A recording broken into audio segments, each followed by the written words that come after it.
On se retrouve à nouveau pour notre rendez-vous bi-hebdomadaire. C'est bien sûr le rendez-vous de midi. Bonjour et bienvenue à tous. Autour de la table de réunion ce midi, plusieurs sujets à l'ordre du jour que vous aurez le temps de découvrir. Restez donc avec nous.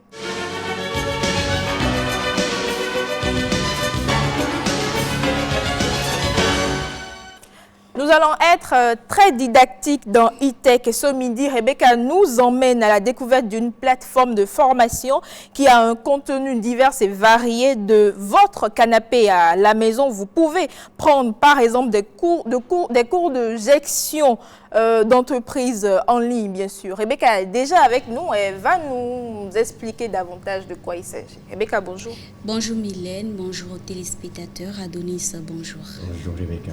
Adonis, bonjour. Bonjour Mylène, bonjour chers téléspectateurs. La pleine forme. Oui, comme d'habitude. Comme toujours. Surtout quand tu es en face de Rebecca. Rebecca, de quoi il s'agit? Alors Mylène, vous cherchez une formation certifiante pour améliorer la productivité de votre entreprise ou vous êtes à la recherche tout simplement d'un emploi et vous voulez accroître votre chance de recrutement. Une plateforme béninoise est disponible pour vous. Son nom, Atingui. Elle vous offre différents formats de produits d'apprentissage en ligne entièrement gratuits jusqu'à la délivrance d'un certificat. Et vous le savez, nous sommes en période de crise sanitaire. Donc, l'une des particularités de la plateforme, c'est bien évidemment la formation à distance.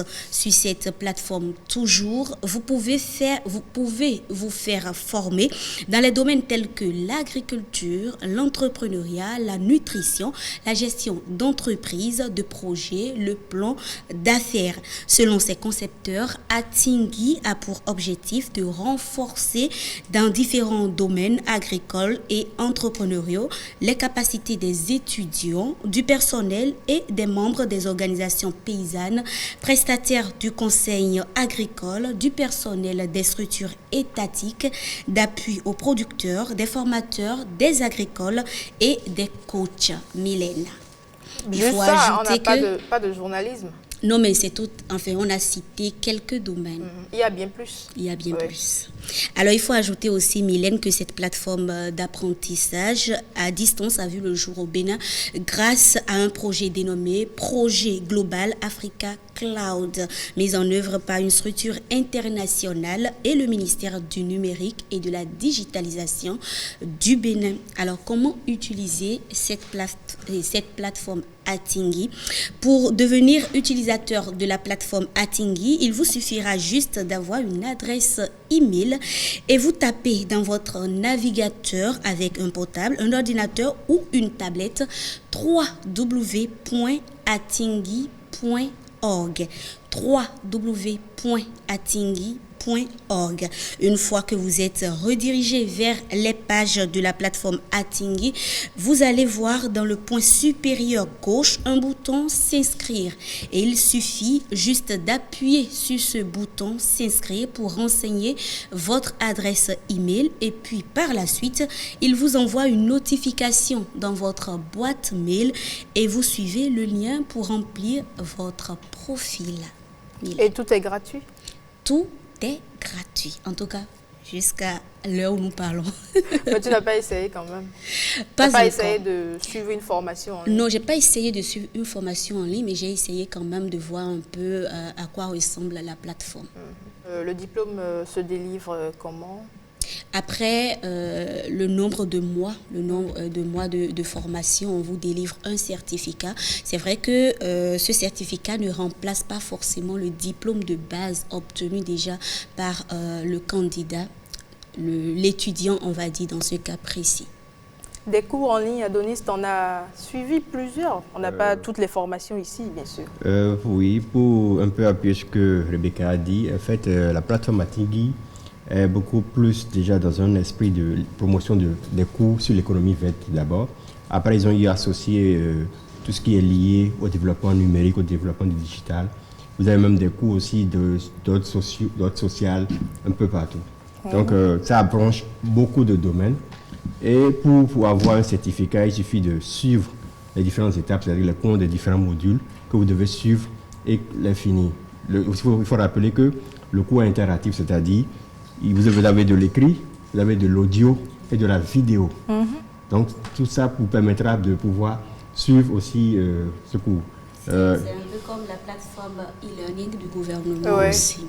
Ils sont en train de prévoir le mettre en version mobile, une application mobile sur votre smartphone. Sans Internet, tu pourras suivre les cours, bien sûr. Voilà, mais pour le moment, vous avez forcément besoin d'Internet. Mais vous pouvez télécharger au préalable ces fichiers multimédia dans le module que vous suivez pour pouvoir les suivre quand vous allez vous déplacer ou reconnaître. Que ce soit PDF ou en vidéo, bien sûr. Et est-ce qu'on a la possibilité de suivre plusieurs cours à la fois? Normalement, vous pouvez, ça dépend. Est-ce qu'en suivant plusieurs cours, vous êtes efficace? Pourquoi pas? C'est la bonne question. Mais pourquoi pas? On n'est pas pareil. Il y en a qui essayent plusieurs choses à la fois et ça leur marche. C'est comme Adonis le disait tout à l'heure, vous avez la possibilité de télécharger. Après avoir fini avec l'autre cours, vous enchaînez avec le second cours, c'est tout simplement ça. On ne peut pas envoyer plusieurs doigts dans... Parfois, ça entre quand même.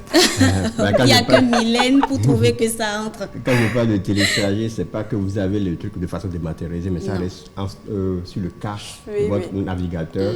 Et quand vous retrouvez votre navigateur, vous allez encore la possibilité de suivre. Que ce soit sur l'ordinateur ou sur le téléphone.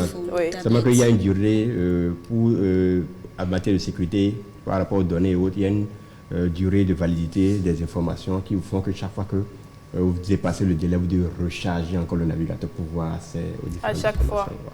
C'est très innovant et ça va nous aider, bien sûr. À coup sûr. Rebecca, merci. Tout le plaisir. Alors, après la joie, place à la réflexion pour un bon nombre de candidats admis au baccalauréat. Que vais-je faire à l'université? Quelle filière choisir? Dans un marché de l'emploi qui se rétrécit avec de nouvelles perspectives, de nouveaux secteurs prospèrent, la question de l'orientation se pose avec acuité. Et avec Adonis, on explore un document qui permettra aux nouveaux bacheliers d'opérer le choix idéal. Adonis est déjà avec nous. On va y aller juste après le jingle.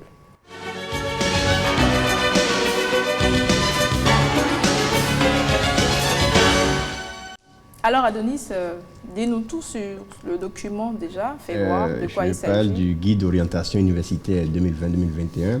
Ça a été élaboré... Ça fait 2 pages? Non. Le document, il est bien volumineux, il fait au moins une 40aine de pages.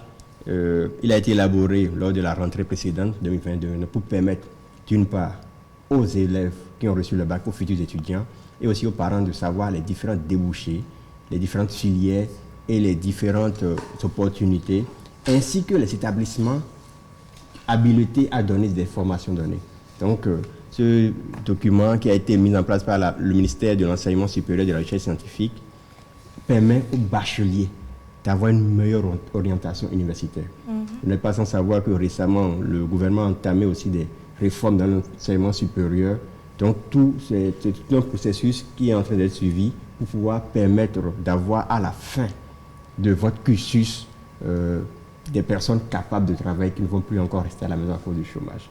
Dans ce document, vous avez, comme je l'ai dit, les différentes opportunités, les différentes filières de débouchés, les différentes universités et à qui s'adresse ce document. Ce document s'adresse aux bacheliers, ce document s'adresse aussi aux parents d'élèves, ce document s'adresse aussi aux professeurs et autres pour pouvoir savoir dans tel établissement, une fois que j'ai envie d'enseigner, j'ai le droit de donner tel type de formation. Voilà ce dont le document parle. Pour avoir ce document, il suffit de vous rendre sur le site du gouvernement et vous allez pouvoir télécharger en version PDF. En version PDF que vous pouvez imprimer. Oui, uniquement en version PDF, que vous pouvez l'imprimer comme vous voulez. Ou vous pouvez aussi le lire directement sur le site du gouvernement, mais c'est mieux aussi de l'avoir en version PDF. C'est-à-dire que si vous avez une idée précise de la formation que vous souhaitez avoir, il faudra alors rechercher l'établissement adapté dans la section consacrée aux filières de formation. C'est-à-dire que le document est subdivisé d'abord filières de formation, en commençant par l'université publique. Ensuite, il y a les EPS, l'établissement privé d'enseignement supérieur. Donc, si vous connaissez déjà votre filière, vous pouvez aller voir est-ce que cet établissement propose ça. Mais si vous ne connaissez pas la filière, vous pouvez encore avoir plus de temps maintenant pour chercher les différents débouchés. Si je fais telle formation, est-ce que ça va me donner quelque chose? Donc, c'est à peu près ça. Est-ce qu'on a les coûts en même temps, en fonction de la filière, en fonction de l'établissement? Non, vous n'avez pas. Vous avez les différents types de filières que les établissements proposent. Et maintenant, pour pouvoir... connaître le coût. Pas le coût, donc ça ne renseigne pas le coût parce que ça serait un peu... Non. En fait, le document là, ça adresse aussi aux boursiers pour leur permettre de savoir si je suis boursier, dans quel établissement je pourrais faire valoir ma bourse. Et comment est-ce que cette bourse peut m'être attribuée. Parce qu'il y a un quota donné. Donc, il y a tout ça, ce document renseigne sur tout ça. Et aussi les matières dans lesquelles vous devez composer pour avoir accès à ces établissements.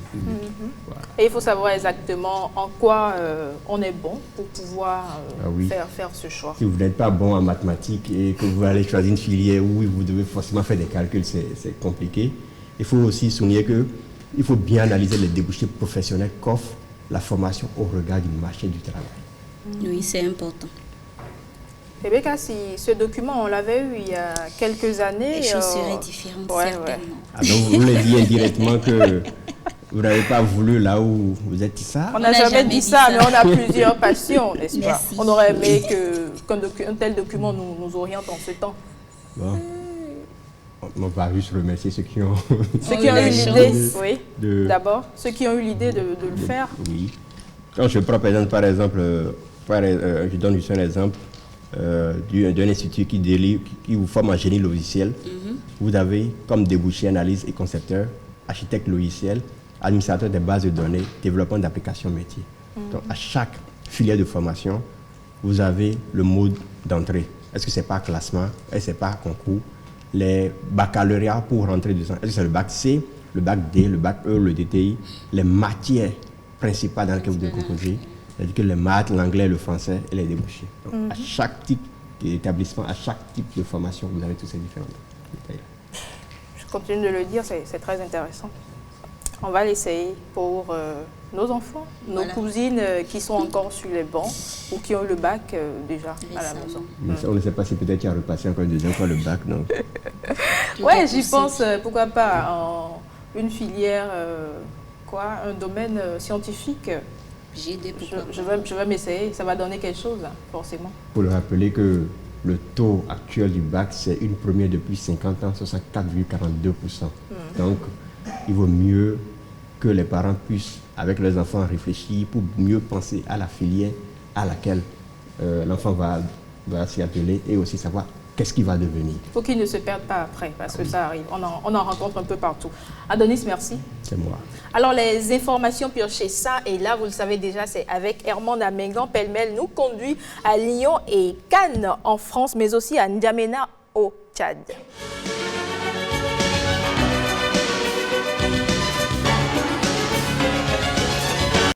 À Celle. Fanou, bonjour. Tu nous as manqué. Ah oui, effectivement, j'étais en champ. Comme vous pouvez le savoir. Il nous dit toujours ça, mais il ne nous rapporte jamais rien. C'est vrai ça? Bon, en coulisses, on pourra déguster les bonnes choses. Ah oui. Hey, il n'y croit pas. Herman Rodrigue Amengan, la pleine forme. Ça va, merci. Tu nous viens aujourd'hui avec de belles informations. Comme toujours. On y va? Bien sûr. Tu nous dis qu'une jeune étudiante béninoise fait briller le Bénin en France. Rose Elodie Nounon, elle est étudiante béninoise à l'université Lumière à Lyon 2. Par le biais de son université, elle a participé à un programme régional qui réunit les étudiants internationaux, les institutions, les acteurs économiques. Eh bien, le concours vise à développer des projets pour rapprocher la France et le Bénin. Elle en est sortie lauréate et c'est pour la première fois qu'un Béninois remporte ce concours. C'est le Bénin qui gagne. C'est le Bénin qui gagne. Alors, on s'intéresse à présent au Festival de Cannes. Qui a remporté cette fois-ci la Palme d'Or? Allez, c'est le film qui a remporté la Palme d'Or au Festival de Cannes 2021 est Titane de la réalisatrice et scénariste française Julia Ducournau.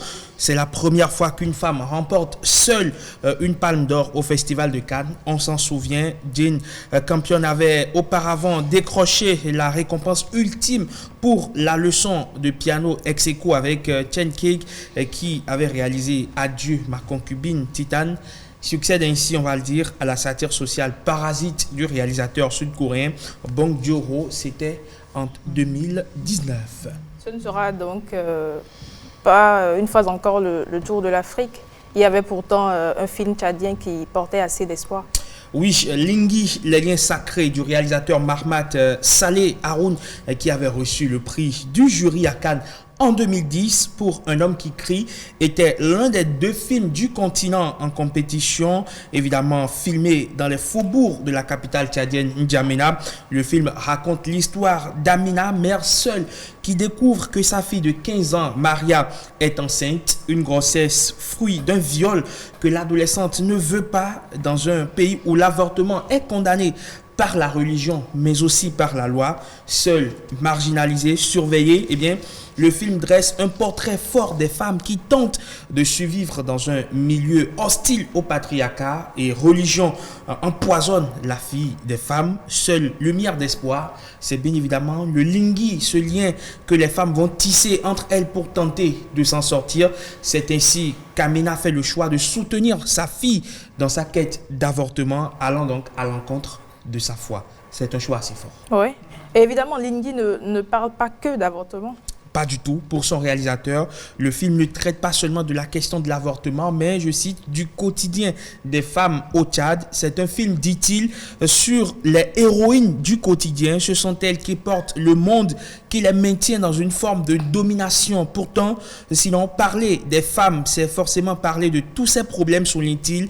Ces femmes, ce sont des coureuses de haies. Chaque jour, les haies à sauter sont plus nombreuses et la vie toujours plus difficile pour elles, poursuit-il. Et tout au long du récit, le spectateur sent le regard bienveillant du réalisateur sur ces femmes en quête désespérée d'émancipation. À l'heure où le cinéma s'interroge sur le regard masculin, dans les films, bien conscient d'être le seul représentant de l'Afrique subsaharienne, Mahamat Saleh Haroun, évidemment, assume d'en être une de ses voix sans pour autant vouloir être réduit au rang de porte-parole de cette région du continent. La dernière fois qu'un Africain a remporté la Palme d'Or au Festival de Cannes, c'était quand déjà? Messieurs, question pour ça remonte à quand?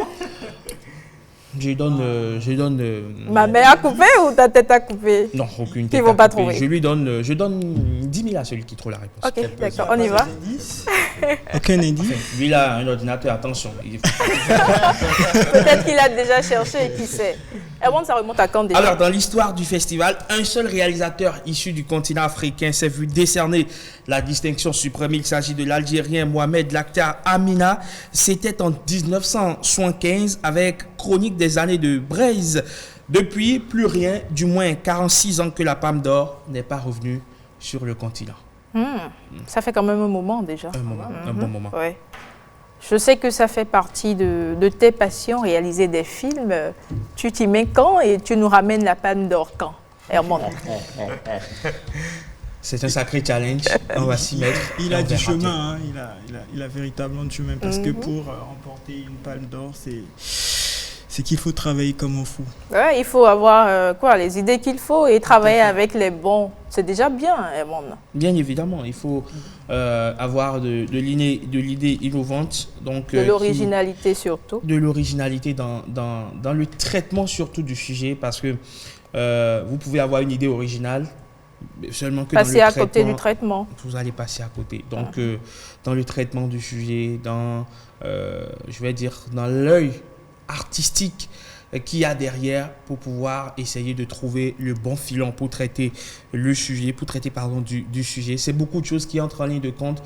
Le choix esthétique, les personnages, le jeu d'acteur, beaucoup, on va dire,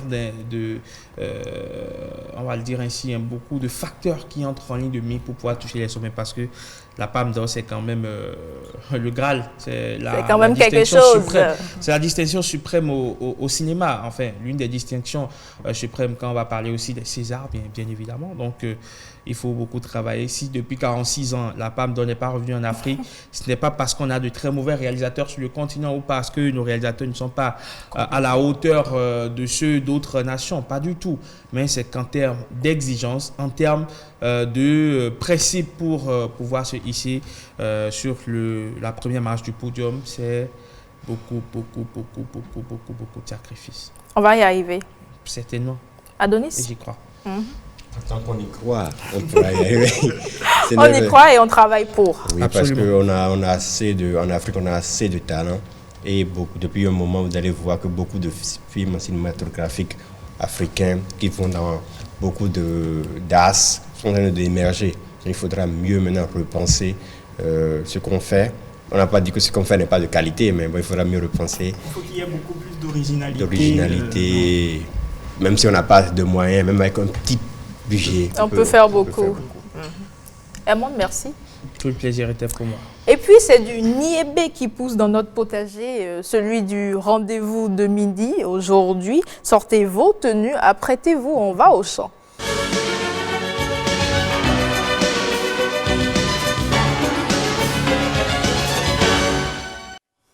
Assel, tu nous reviens ce midi avec le niébé. Oui, exactement, Mylène, je reviens avec du niébé. Il ne faut pas confondre le niébé avec le haricot. Il y a bien une différence.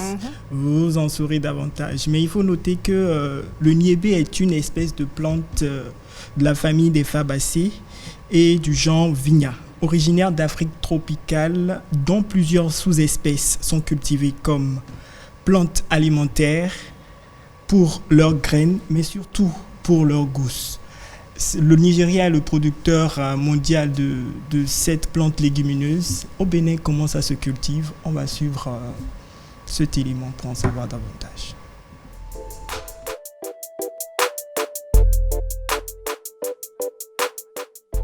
Le niébé, ou ce que les gens appellent l'haricot, est une plante de la famille des légumineuses. Et c'est une plante qui a la propriété de fixer l'azote atmosphérique dans le sol. Parce que l'air qui nous entoure est riche en azote. Et vous savez que pour la croissance des plantes, nous avons besoin d'azote. Alors c'est une plante, sa spécificité c'est quoi? Ça peut donner un très bon résultat sur un sol qui est pauvre. Est-ce que vous savez? Ça n'a pas besoin d'engrais. D'accord? Le niébé n'a pas besoin d'engrais, ça a seulement besoin d'un sol drainant, meuble et aéré. Si vous respectez tous ces paramètres, tous ces facteurs, vous allez avoir un très bon rendement.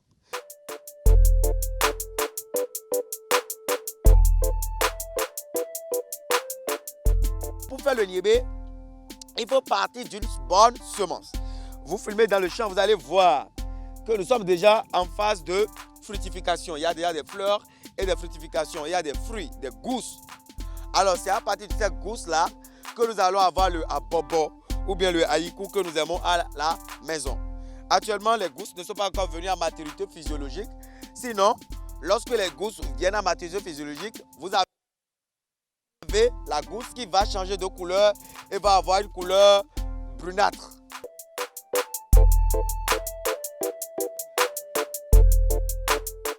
Pour faire la production du niébé ou bien le semis du niébé, il faut acheter de très bonnes semences.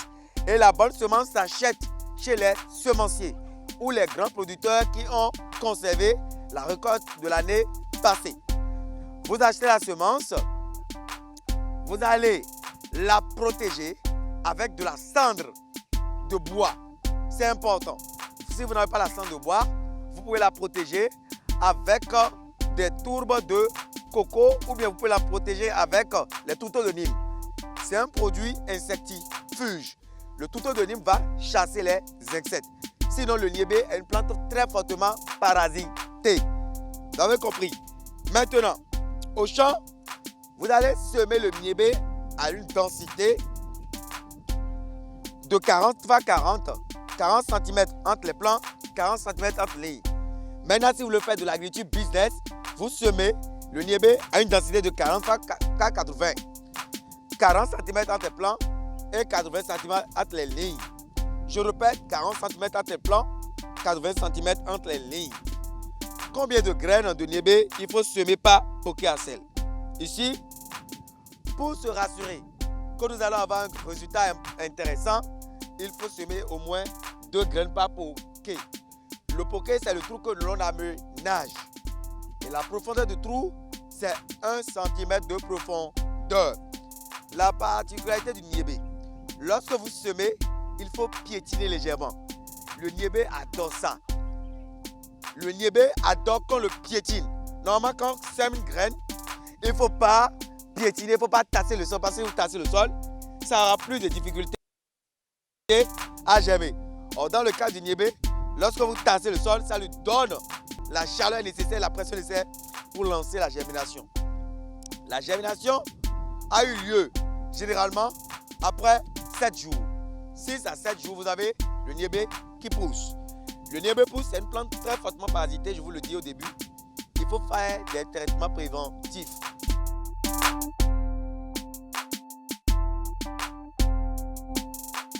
Pour conserver les graines de niébé, vous pouvez utiliser du piment pili-pili par exemple. D'accord? Vous avez 100 kg de niébé, vous versez dedans 1 kg de piment fort. Ce piment-là va chasser les charançons qui viendront déranger les semences après. Ou bien vous mettez les feuilles séchées de Nîmes dans le sac de 100 kg. À raison de 1 kg de feuilles séchées de Nîmes par sac de 100 kg. Voilà de façon concrète tout ce que vous pouvez savoir.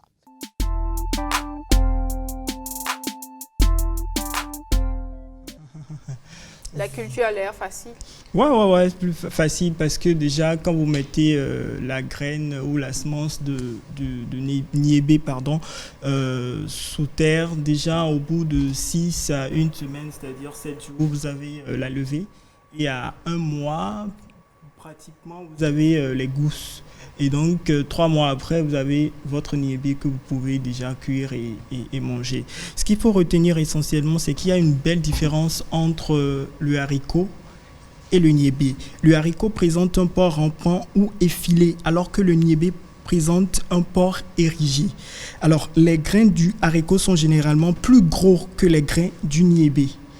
En termes d'aptitude culinaire, le niébé cuit un peu plus rapidement que le haricot. Est-ce qu'au goût, ça change? Bon, ça le change goût, pas, c'est le même goût pratiquement. Ouais. Donc, mais Il y a une différence? Ça dépend de la façon dont vous la préparez. Exactement, Voilà. c'est bien ça.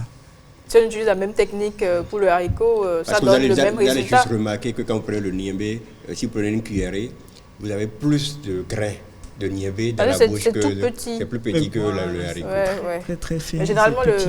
quand on fait du haricot, c'est avec la main qu'on y va la plupart du temps. Herman. C'est pas moi. Là, je vous déçois. c'est ça. Ok, tu en consommes le niébé? Ou tu n'as jamais pu faire la différence entre le niébé et le haricot? Niébé et haricot. Franchement, tu bouffes simplement. Ouais, mais tu bon, t'en après, l'un est plus petit, l'autre est Plus grand. gros. En fait, c'est la seule différence en réalité. Le niébé donc voilà, c'est une variété du haricot. On peut dire que c'est une variété du haricot. Un peu comme on a les variétés du riz. On a le riz long grain, on a le riz moyen grain, on a le riz... Le riz cassé. On a riz parfumé. le riz effilé. On a le riz même qu'on appelle... Le riz effilé, c'est le long grain. ce qu'on appelle quoi? On a le riz noir, on a plein de couleurs aussi. Oui, bien sûr. Le riz jaune. Non, c'est un peu ça aussi, le haricot.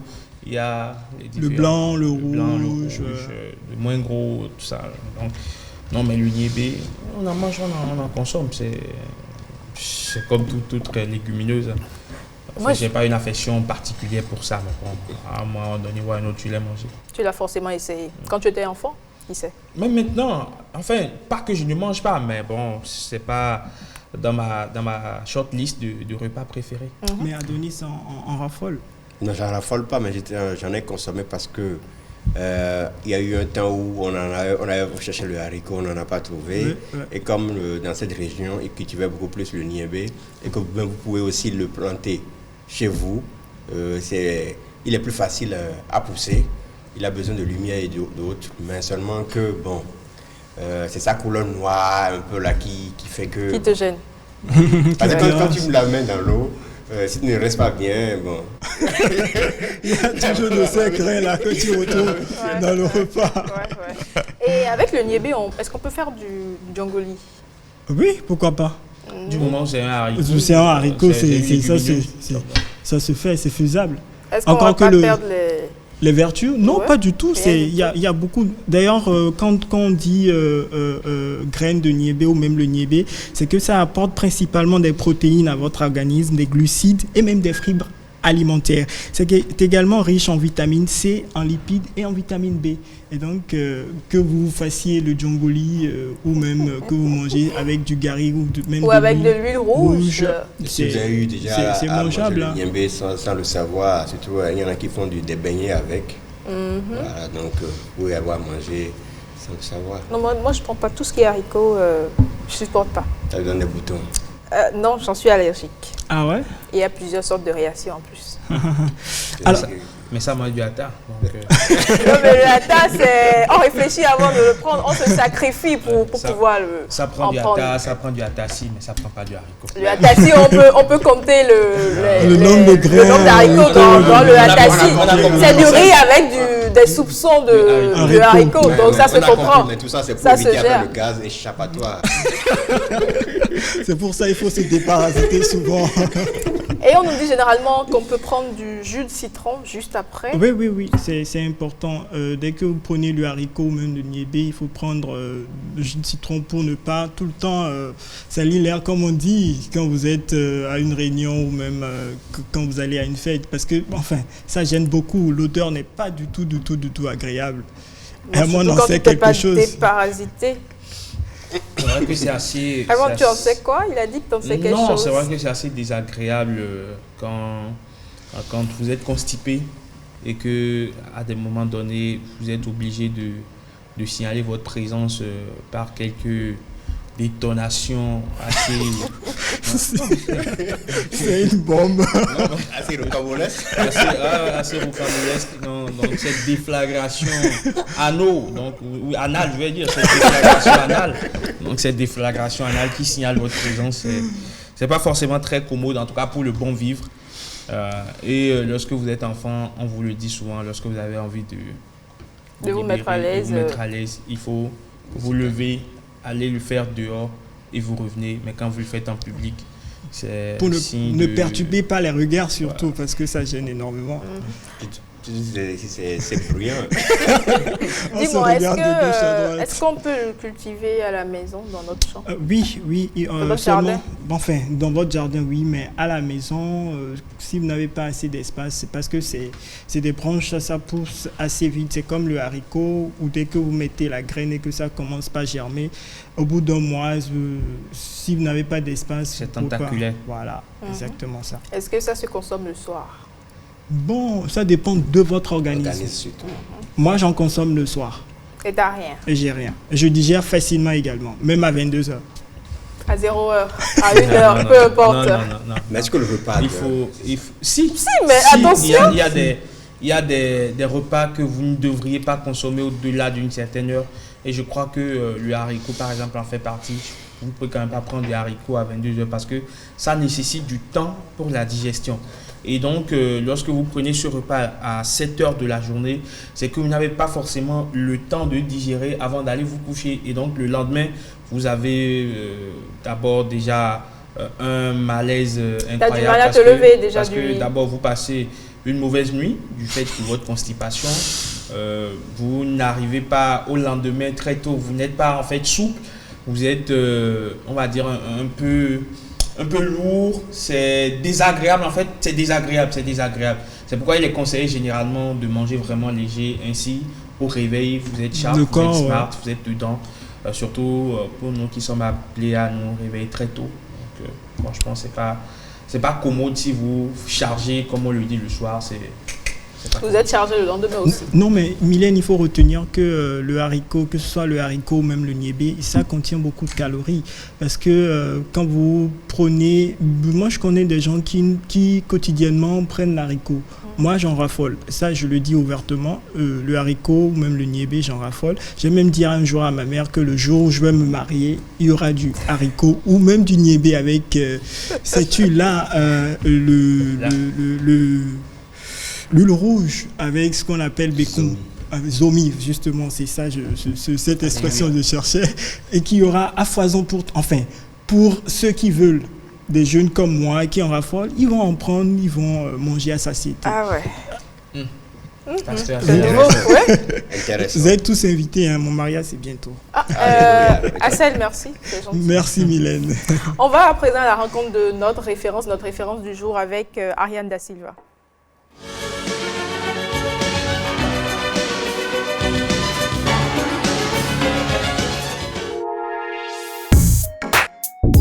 Quand on entreprend aujourd'hui, c'est pour résoudre un problème. Moi, par exemple, les tissus sont là. On ramasse. les ordures, on met ça dans les tas d'ordures. Après, ça va où? C'est pour être incinéré. Et l'odeur, ce que ça porte à la couche d'ozone, nous tous nous savons. Alors, moi je trouve qu'on peut faire beaucoup de choses avec ces déchus de coupons. Les boucles d'oreilles, pourquoi pas un tapis, bracelet. Alors, je ne vais pas dire que c'est parce que je n'ai pas trouvé à faire que je suis dedans. C'est parce que j'aime ce que je fais, j'aime le beau, j'aime les couleurs.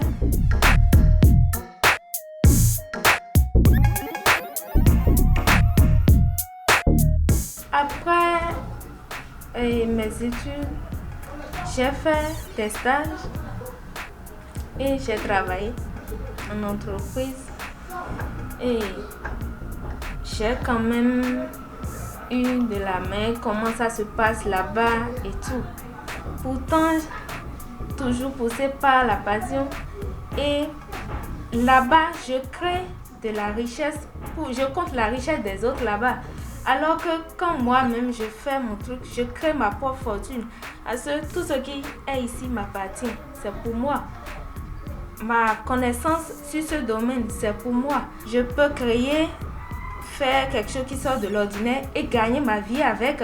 Et cela, on ne peut pas me dire, je compte ceci, je te donne par moi. Non, je fais ce que je veux avec et je suis plus libre.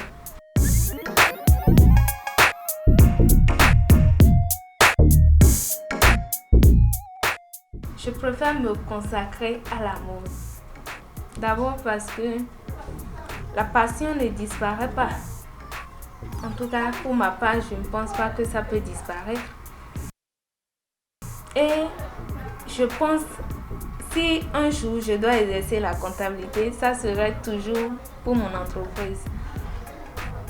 Et c'est comme ça que je peux aussi être utile à ma nation en embauchant les jeunes comme moi. Et aussi, pas seulement les embaucher, mais les amener à toucher ce que je touche.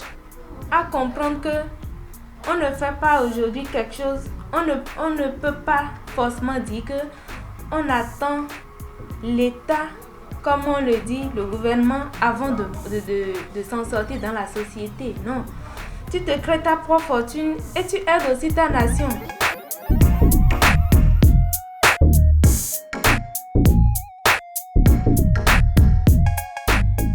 D'abord, vois ce qui te passionne. Parce que c'est dans ça que tu peux réussir facilement. Parce que si ça ne te passionne pas, on va te dire, va faire avant d'aller faire. Je ne pense pas. Alors, il faut d'abord de la passion, de l'amour pour ce qu'on fait et avoir le courage de toujours le faire. Le courage et la force. J'insiste sur le courage parce que le courage est vraiment important. Et il faut aussi avoir l'espoir. Avoir une conviction que ça doit aller, ça va marcher et rêver grand. Elle règle plusieurs problèmes à la fois, le problème du chômage et également elle est purement écologiste. Herman Oui, elle évolue sur deux axes, l'axe entrepreneurial mais également l'axe de la gestion, enfin de la préservation de l'environnement parce que ce sont des potentiels déchets qu'elle recycle, même si ce n'est pas toujours ça, parce qu'aujourd'hui, l'accessoiriste de mode, ça va au-delà de ok, je prends le téléphone et puis je mets des déchets de tissu derrière. Parfois, même des gens achètent leur tissu pour en faire des ensembles. On fait le sac, on fait la chaussure, on fait les boucles d'oreilles, et ça, je ne suis pas sûr que c'est avec des résidus de paille qu'on pourra ou de tissu qu'on pourra le faire. Donc, oui, elle règle deux problèmes, évidemment, à l'occasion. Mais c'est également le combat où, sinon, c'est dans l'air du temps. C'est un style qui est dans l'air du temps. Maintenant qu'on est en train de promouvoir le Made in Africa, le Made in Benin, le consommant local, on essaie d'adapter cela à notre façon, à notre manière. Et aujourd'hui, les stylistes ont trouvé le moyen de rendre africain, en tout cas un certain nombre de produits occidentaux, ce qui fait que vous avez par exemple des nœuds papillons qui sont à base de tissu imprimé, en canvas aussi. En canvas aussi, enfin bref, tous ces tissus que vous connaissez. Mais c'est qu'au-delà de ça, il y a des produits usuels du quotidien nos ordinateurs, nos téléphones portables, nos clés USB, nos chaussures, nos porte-clés, bref, un peu de tout aujourd'hui auquel on essaie d'associer des tissus imprimés pour rendre ça un peu original, pour rendre le produit original, parce qu'au final, c'est la version finale, j'allais dire, qui compte. Et donc, lorsque vous voulez, même les bracelets, les poignets pour les montres, on en fait tout un design. Hein. Tout un design. Donc, c'est vraiment un secteur qui s'est créé aujourd'hui et de plus en plus de personnes s'y investissent. La Reine Tossor, que je connais particulièrement, elle a commencé il y a quand même un bon moment. Et c'est depuis qu'elle était encore au collège, enfin, qu'elle était encore sur les bancs, qu'elle l'a entamé, parce qu'elle a eu la chance d'avoir un parent qui est couturière. Donc déjà en la fréquentant à l'atelier pendant les congés, pendant les vacances, elle a pu développer un goût pour la chose. Et donc, on ne peut pas dire que c'est une parvenue, que c'est quelqu'un qui est entré dedans accidentellement, non. Elle a eu le temps de nourrir sa passion aux côtés de sa génitrice et aujourd'hui, elle essaie à sa façon, évidemment, de s'adonner à ce qu'elle sait faire le mieux, à ce dont elle a vraiment envie. Elle a rangé aux oubliettes aujourd'hui son diplôme en comptabilité, même si ça va l'aider à gérer son entreprise, parce que c'est très important lorsque vous avez une entreprise, il faut aussi savoir gérer les finances. Et elle a dit que c'est une passion pour elle, elle préfère être à son propre compte et elle est prête également pour le partage de connaissances. L'entrepreneuriat, c'est ça qui est en vogue de nos jours, surtout avec le fort taux de chômage que sont au niveau des jeunes et autres. Nous l'avons évoqué tout à l'heure par rapport à l'adéquation, formation et emploi. Donc en se basant un peu sur sa passion, comme l'a dit Eman, elle a su se recréer son propre monde dans lequel elle se sent heureuse, elle se sent à l'aise pour pouvoir impacter par la suite d'autres jeunes. Reste à savoir maintenant, est-ce que d'autres ces jeunes auront l'humilité pour aller là-bas, pour aller apprendre, parce qu'en jeune, on se connaît un peu ce qui se passe. Bon, pour le juste, elle a dit vers la fin, courage et espoir pour pouvoir aller au-delà des attentes. Bien sûr. Je vais aborder dans le même sens que Adonis, qu'elle a su cultiver cette humilité-là, parce que elle est restée aux côtés de sa patronne pour apprendre ce qu'elle fait aujourd'hui. Malgré son diplôme en gestion, elle a fait la comptabilité. Elle a pu quand même s'en sortir, parce que faire cumuler deux boulots à la fois, c'est pas pour autant facile. Elle a laissé, je ne dirais pas qu'elle a laissé totalement son boulot de comptabilité, parce que ça va beaucoup l'aider, parce que gérer une entreprise, c'est pas facile. Gérer des ressources humaines, c'est pas du tout facile. Elle a déjà les notions de base en gestion. Et en plus de ce qu'elle a appris auprès de sa patronne, c'est deux choses à mettre ensemble pour quand même évoluer et promouvoir ces jeunes-là qui veulent apprendre et pouvoir leur transmettre ce qu'elle a appris, ce qu'elle a fait au bout de ses doigts, en fait. C'est de main de maître, en fait. Il y en a qui choisissent les deux ensemble, qui préfèrent avancer dans deux domaines, parce que des passions, on en a plusieurs. On prend le cas de cet ébéniste pharmacien, oui. Joachim Lodé, qui avait déjà un penchant pour le bois, mais il a voulu aussi suivre les études en pharmacie. Il a déjà fait les démarches pour avoir sa pharmacie, mais il ne l'a pas laissé de côté le bois. Donc, tout dépend aussi de ça, de la détermination que vous voulez et aussi de nourrir votre passion. Tant que les deux seront toujours avec vous, vous trouverez toujours la force et la volonté nécessaire pour aller au bout de cela. Et il faut surtout avoir dans son entourage des gens qui nous encouragent, qui nous poussent sur le bon chemin. Et même s'ils ne nous poussent pas, on va se pousser seul. Oui, on va se pousser, qu'on soit résilient. Parce qu'on ne va pas quand même compter sur le soutien des autres pour avancer. Il faut déjà compter sur soi, c'est important. Compter sur nous-mêmes d'abord, sur nos propres forces. Maintenant, la force des autres, on prend ça comme un bonus. Donc, lorsque vous concevez, ça vient ou ça ne vient pas, vous avancez. Lorsque vous concevez le monde de cette façon, vous attendez moins des gens et vous comptez plus sur vous. Et cela vous permet quand même d'être plus épanoui. Cela vous permet de régler vos problèmes, en tout cas quand vous les avez, d'anticiper et d'être vraiment dans votre monde. On ne demande pas aux gens d'être asociaux, pas du tout. On ne leur demande pas de vivre, on va dire, en marge des normes sociales, pas du tout, mais on leur demande juste d'être moins, je vais dire, moins dans dépendant, l'attente. moins Oui. dépendant des autres et moins dans l'attente des autres. Parce que c'est lorsque vous attendez beaucoup des gens que vous Qu'on êtes est souvent, déçu. que vous êtes souvent Ouais. déçus, si vous n'attendez rien du tout et que ce qui vient, vous le prenez comme un bonus. Et c'est la C'est phrase tout bénef. préférée d'un de nos collègues sur le rendez-vous de midi. Merci Ariane pour cette belle découverte. On lui souhaite à elle beaucoup de courage, comme elle a dit. Il le faut surtout. Il Absolument. faut pas se décourager et être ouverte aux critiques. Parce que souvent, quand on Ouais. critique, les gens ne prennent ça pas. Surtout ça le bien. béninois. Ah, Ouais, et ouais. Surtout quand on évolue, on perd, on pousse des ailes et on se dit, ben voilà. Je connais tout, je peux tout connais faire tout. toute seule. Il faut garder cet esprit d'humilité car ça ouvre beaucoup de portes. En fait. Ouais, c'est un facteur important, l'humilité. Parce que ça, qu'on dit, ça précède la gloire. Maintenant, après, c'est qu'il y a beaucoup de personnes qui assimilent l'humilité à l'humiliation. Et lorsque vous affirmez, cela ne voudra pas dire que vous n'êtes pas Vous humble. n'êtes pas humble. Pas du tout. Ça n'a rien à voir. Mais beaucoup de personnes aujourd'hui, lorsque vous affirmez, on vous dit non, il s'est Il pris est la gonflé. grosse tête. Et bref, en fait, ce sont des considérations dont il faut tenir compte sans pour autant se laisser influencer par ça. Parce que nous sommes malheureusement dans une société où ça fonctionne ainsi. Donc, on doit pouvoir tenir compte de cela et avancer avec. Donc, pas forcément se laisser abattre. Lorsque vous êtes persuadé, en tout cas moi je le dis, lorsque vous êtes persuadé par votre chemin, quoi qu'en soit ce que les gens disent, avancez. Foncez, avancez. Avancez.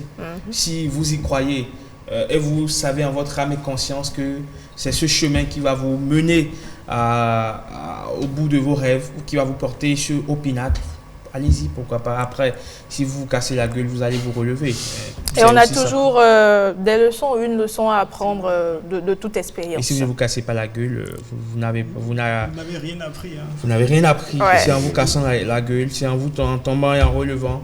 C'est au bout de cet effort-là que vous arrivez quand même à vous épanouir. Les Faut plus grands savoir entrepreneurs, les plus grandes success stories, ce sont les personnes qui sont Ont tombées su se plusieurs relever. fois, ont su se relever Ouais. à un moment donné. Il faut savoir relever, affronter les difficultés parce que si dans la vie vous rencontrez aucune difficulté, c'est que bon, tout est rose, vous pensez que ben, la vie est aussi simple. Il va falloir vous cogner la tête quelque part contre un mur pour dire ah tiens, là, Il y a un faut que mur, il y a un mur. il faut que je me faut retourne. revenir derrière. Sinon, le mardi dernier, vos amis musulmans vous ont appelé, ils ont pensé à vous ou ils étaient off? Bon, Adonis malheureusement, pourquoi est-ce que tu dis vos amis? Commence d'abord par toi et on verra par la Ben suite. moi, je vous adresse la question, Donc, si répondez-moi tu nous d'abord. adresses la question, ça veut dire que de ton côté, c'est comme de l'autre côté, c'est TRS. Herman, tu as eu quoi? Tu as eu du poisson ou tu as eu de la viande? À ceux qui ont pu voir Ton statut ma ce story, jour-là? ceux qui ont pu lire sur ma story ont dû comprendre que j'étais resté désespérément dans l'attente d'un soupçon de viande, désespérément jusqu'à tard dans la nuit. J'ai dû aller chercher un verre d'eau, boire. Un verre d'eau Un verre d'eau, boire et rejoindre mon lit. Parce pour te que soulager. pour Hein. me Il soulager. fallait ça quand même. ben, moi malheureusement j'étais au boulot et j'ai travaillé. Ben, toute la la journée, viande se livre même au service. J'ai ouais, pas eu bien droit à un morceau de viande, C'était malheureusement. plus simple. sûr. Qu'est-ce qui s'est passé cette année? Bon, Qu'est-ce qu'il y a eu? les moutons sont covidés. Donc il n'y en a pas eu beaucoup. Bon, on va se dire ça pour se réconforter, bien sûr. On n'a pas été oubliés. L'année prochaine sera la bonne. Pas du tout tout. à fait. Alors, le rendez-vous de midi de ce 22 juillet 2021 est fini. On a fini pour aujourd'hui. On se retrouve demain à la même heure. Mais en attendant, retrouvez-nous sur la chaîne YouTube de l'ERTB. Ciao, ciao.